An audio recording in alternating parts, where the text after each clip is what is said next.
Have you ever been worried about falling victim to a fraud scheme? If so, we've got some great information to share with you today.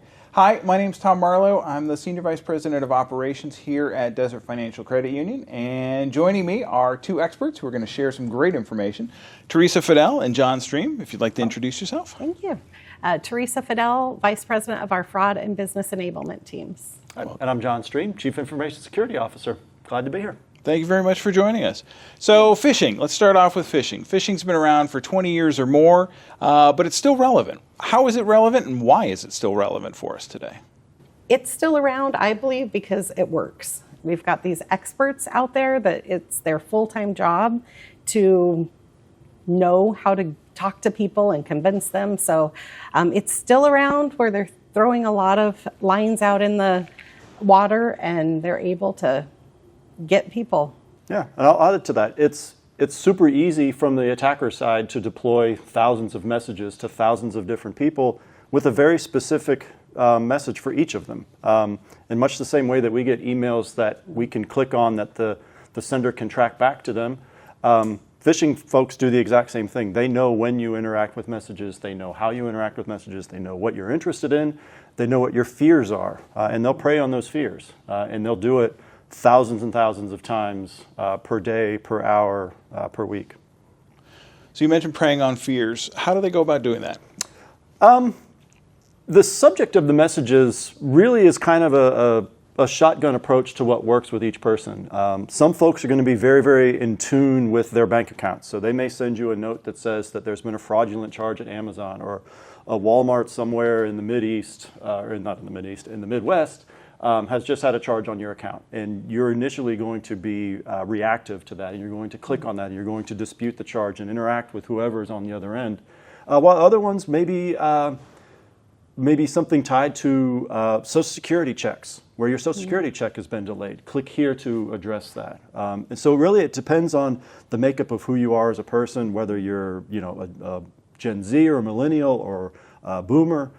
They know all of those sorts of things. There's lots of data that's out there that they can use at their disposal to really take a razor-sharp focus to attack you with them. I think one of the things that we see in conjunction with that is that urgency and sense of you have to act now. This requires your immediate attention. And usually that, I like to say, short circuits the rest of your brain. So normally you would question and ask more, but as soon as they get you with, a transaction has gone through that you didn't authorize, you're then kind of in that protection mode. And it really, we see people every day just beginning to go down that and start giving away information to try to protect a scenario that isn't really happening. So we hear there's a lot of numbers, there's a lot of statistics. I know in your guys' work experience, you probably have some examples of where people have unfortunately fallen victim to this. Do you have ones that you can use to illustrate? Absolutely. It happens every day. We have our fraud team that's working these cases, interacting with our members, hopefully trying to prevent a lot of it before it really happens. But I think something we just saw this last week is two different individual members who were asked, they were contacted by someone claiming to be from Desert Financial saying, hey, there's been fraud on your card. We need to get your card back.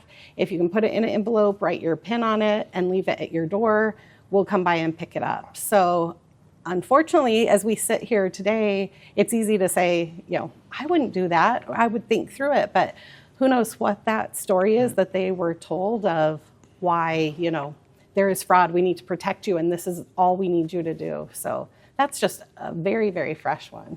Yeah. Sure, and on the cybersecurity side, depending on which statistic you want to grab, 80% or 90% of all cybersecurity breaches start with an email, start with a phishing attack. So it's very, very effective. There's literally thousands of organizations across the country where they've experienced a breach and tied it directly back to a point of entry as a simple email. And like Theresa said, once you become fearful and once you kind of let down your guard, anything goes. You're willing to take an extra mile because you don't want to step back and admit that I just made a mistake and I probably should have done that, but I'm too far gone now, so I'm going to keep going. I'm going to double down on the mistake that I made initially. So really, what we're here is to just kind of raise the awareness to say, if you feel that your blood pressure is rising from a text message or an email, it's time to step away from the keyboard and contact that person or contact that organization directly so that you can validate, like, am I really in trouble? Is there really a charge on my account? Do I really need to leave my credit card on my front porch? Because they, like I said, they know exactly who you are, and based on the data breaches that have already occurred, they know where you work, they know where you shop, and they know where you live, unfortunately. Yeah, I think another one that's hard to watch is with some of our older members and the romance scams that happen, where it's more of a long game and a long play. Instead of just real quick, they're building that trust and relationship. And then slowly before they meet them, oh, I need some money to come and see you, or I need it for my family. And so really just preying on, again, that emotional side of our humanity. And it's just really tough to see people who truly believe, by the time our fraud team is talking with them and asking and questioning, they don't want to believe that this person is working against them. They've built up a long-term relationship through email or maybe phone and haven't met them, but yeah. So we've talked about different ways of communication and how the phishers reach out. So people are getting emails, they're getting texts, they're getting that all day, every day. What are some of the signs that people can look for that are some of the warnings that this may be a phishing attempt? I think one helpful one for anyone that's our members is when you get an alert saying, did you do this transaction? It will actually have the last four of our card number. A lot of the things we've seen where people are trying to phish using Desert Financial, it says your account at Desert Financial, but it doesn't have the last four of a credit card or of the debit card. So I think that's an easy way on those, because there are legitimate things that we are interacting with our members trying to verify.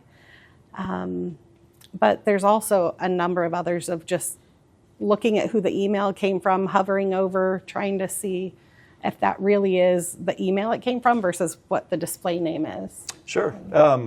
Emails is a very sometimes difficult, sometimes challenging, but also sometimes easy thing to spot. It's kind of like once you see it, you can't unsee it. So really training that behavior, training your mind's eye to when you see one of these unsuspecting emails, it could be an antivirus email from Norton or from McAfee saying that your invoice is overdue. I don't use that. Let's double check to see what the to address is. Who's it directly to? Am I part of a mass email with 30 other people or 300 other people? Do I know the person sending me this? Is it from a corporate account, or is it from some random Gmail address that's sending it to you? But what it takes is having that caution right off the bat for those unprompted messages that come to you, whether they're on your phone. Theresa mentioned voicemail, phone calls. There's been enough cellular service data provider data breaches so that all of our cell phone numbers are also out on the internet. And then back to the email. Emails are easy to spoof, easy to send, and easy to hide the attacker's actions. So really it's taking that pragmatic approach to gauge your emotions. Is my heart racing because I just read this thing? Do I know who the sender is? Am I expecting this message? If any of those things are yes or no, pause for a second and double check. So if you do hear or suspect something may be a phishing attempt, and because sometimes they'll pretend that they're reaching out from Desert Financial, what are some of the things that our members can potentially do to identify, is this really truly coming from Desert Financial? Perfect. I think the first thing, kind of being skeptical right away, trust but verify. So if someone is asking you for personal information, we have a lot of information on the account. We shouldn't be asking for other information. We ask a little to verify our member, but kind of in that example of the debit cards, they were also asking for Social Security number, which is not important in that situation. So I think being skeptical and actually saying, I'm going to hang up and call you, or I'm going to call my institution, because they are able, you had brought up the word spoofing. I don't know if everyone knows what that means, but there are a lot of tools out there where someone can make it appear that they're calling from a different number. So it might look on your phone like Desert Financial is calling you when it isn't us. So if someone is calling you and it appears to be from a financial institution, and keep those antennae up, maybe ask questions, what are we asking for of you? And then hang up and give us a call. I don't think any institution would be upset if you said, I want to verify this is really you, I'm going to hang up. But call the number you know is theirs, don't call a number they're giving you. Right. Yeah, and to piggyback on that, the folks that are going to be calling you are retention experts. They have a script to keep you on the line. They have a script to ensure, no, don't call us back. If you don't call us back, we might not be able to help you. You want to disregard that. Their goal is to keep you on the line and to keep you hooked. And the second that you disconnect it, they know that the fish is off. They know that you're done. That's a great thing. And the same thing works for emails. You may get an unsuspecting email from a friend or a coworker. Don't respond to that email. Give that person a call and say, hey, Tommy, did you really mean to send me this invoice for something? Like, we haven't done business in 2 years. That's a pretty strong indicator that Tommy's email has been phished, and you don't want to interact with that one. And even some of the ones that we're hearing more of now, putting that fear and urgency, calling a grandparent saying your grandson is in jail, your child, you need to pay this and get them out. You wouldn't believe how many people don't instantly hang up and say, I'm going to call grandchild or child. But it's that fear, and they're experts at getting you to want to act urgently and keep you on the line. So that if they're trying to keep you on the line and making it seem super urgent, that's a huge red flag. Yeah, well, and for sure, I don't want to go down the AI rabbit hole, but they are going to be able to start spoofing our voices and spoofing our inflection and our dialect and the way that we say certain words. And they're going to use AI against us. So when grandma gets the call from the grandson, it may sound like the grandson. And so we really need to be social and socialize some of these types of attacks with our loved ones, so that they're prepared. I mean, something I just saw the other day was every family should have a code word, that you never share that code word. That wouldn't be a bad idea to do today, to start to socialize that with, your, I don't say next to kin, but the folks that are in your circle. That way, because when something like an AI attack happens, when you do receive a phone call from your spouse or from a loved one using their number and it sounds like them, you know that, like, hey, what's the code word? And if they don't know the code word, then you know that it's time to hang up and move on. Yep. So let's talk a little bit about data breaches. Data breaches make the news a lot. How can people protect themselves from falling victim to data breaches? Well, unfortunately, there's not a lot you can do as a consumer when you provide information to various organizations. There's been data breaches related to how you run, where you run. There's data breaches related to your health information. There's data breaches related to your financial information, unfortunately. So what the attackers have is a dossier of information about us, information that we didn't intentionally share, but was breached through these organizations that we're required to work with. What you can do as a consumer is monitor your credit. All of the things flow into three main bureaus in the credit reporting agencies. And what you can do is monitor your credit. You can do free credit checks every month. It used to be you would have to go to freecreditreport.com. You could get a week or a yearly snapshot of where your credit file is. But anymore, since there have been so many breaches, they know that they've increased the frequency of this. So they'll allow you to check your credit report every month. If you are not in the market for a loan and you're not in the market for opening a new account somewhere, freeze your credit. It's a simple form online that you can do to freeze all three of your different credit reports, and that will prevent an attacker from using the information that's already out there to open an account or to get a loan or to fraudulently submit your tax returns. We see a lot of that fraud as well. That's a very, very common fraud out there. But once you lock those accounts down, you prevent those attackers from using that information against you. What are some quick things that our members can do to protect themselves from fraud?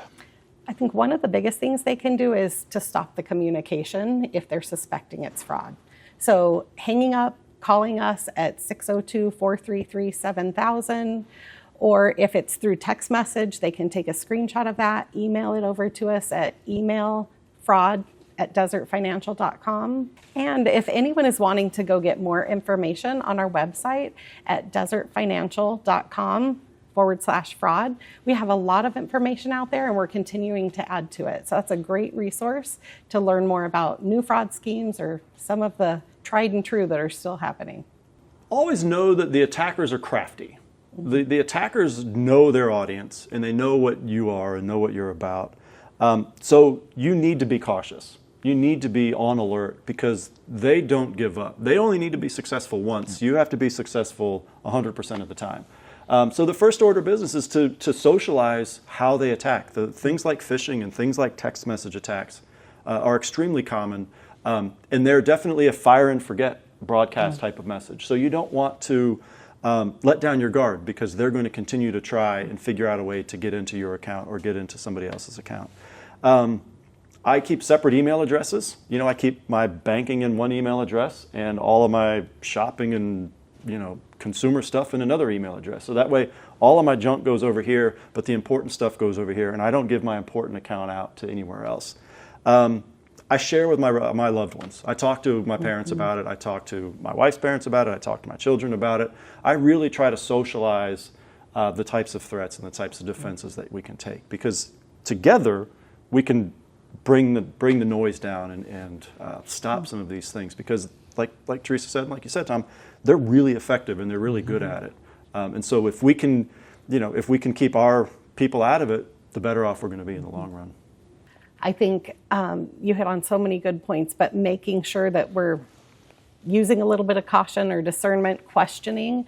I don't know of any institution that would be upset in us calling a member and having them say, I don't know that it's really you. Maybe we need to give them a gold star if they do that to us to encourage it more. But it really is great when we have someone that's taking their own personal security in their hands. So I think questioning, hanging up, calling directly, looking at your online account, making sure even one-time passcodes. If someone's sending you a one-time passcode, you can give that information out, and then they can have all of your account access. So we don't ask for that at Desert Financial when we're working with you for your online banking. Other institutions don't. That's how fraudsters can really gain access into things. So just really trying to stay calm, step away, and hanging up the phone. I think one of the other things is enabling notifications. So whether it's for deposits, withdrawals, transfers of money at any institution, making sure that you're leveraging those tools that your financial institutions have set up. That way you're getting immediate notification and you can see if it's something that you authorized or not. So let's say hypothetically a member feels that they may have given up some of their information. They may have fallen victim. At that point, obviously before it happens is the best time, but what would your advice be at that point? Just give up, or? No, absolutely not. I think call as quickly as possible. Your financial institution, let us help you navigate. The sooner we are able to find out, there might be some different things that we have access to with charges or returning things. So definitely let people know as soon as possible. One of the things that the fraudsters are doing now are asking members very specifically, go in to withdraw this money and tell them it's for X. Don't tell them that it's really for why you and I are thinking it's for. That should be a huge warning sign. When someone can call and quickly build a relationship and have you trust them more than you trust your financial institution, that's a scary thing, but we see it all the time. So I think we have some lines of defense with our frontline employees for a reason of, hey, what is the purpose of this? And were your mortgage wiring instructions changed recently? Because that's another thing that's going around. So I think letting your financial institution help you. When we're asking what it's for or trying to talk with you about those things, it's really so that we can maybe question or help support. So immediately contact us, contact your financial institution. Yeah, and if it doesn't involve your FI, the FBI via ic3.gov, check the link below. ic3.gov is tied to an FBI task force specifically around cyber fraud. And I'll say that their recovery teams have a 70 or 80% success rate in crawling back those funds. So if you happen to fall to a crypto scam or a romance scam or a tech support scam, if you're sending money to a fraudster, the FBI has the ability to track that down through different financial institutions throughout the United States and the world. If it's tied to a crypto account, they may be monitoring that account. They may be able to get your money back. So my advice there is kind of swallow your pride a little bit, acknowledge that you were compromised, that you were a victim of this attack, and let the feds do something about it. That's what they're there for. They pride themselves on their recovery efforts and the amount of money that they've been able to recover, hundreds of thousands of dollars in some cases, for some of these frauds across the country. So ic3.gov, if you fill out the form, tell them exactly what happened, exactly who you talked to, the phone numbers, all of those things will help them potentially get your money back. And that's a great last step. If your FI, if your financial institution is part of the equation, absolutely call them. But don't forget to call ic3.gov. Let them know and let them aggregate that information, because they may be already tracking that fraudster. They may have already locked up that fraudster, and you're just funneling more money into a bucket that they don't know about. Great. Thank you. Thank you both. Thank you. Appreciate the time. Thank you.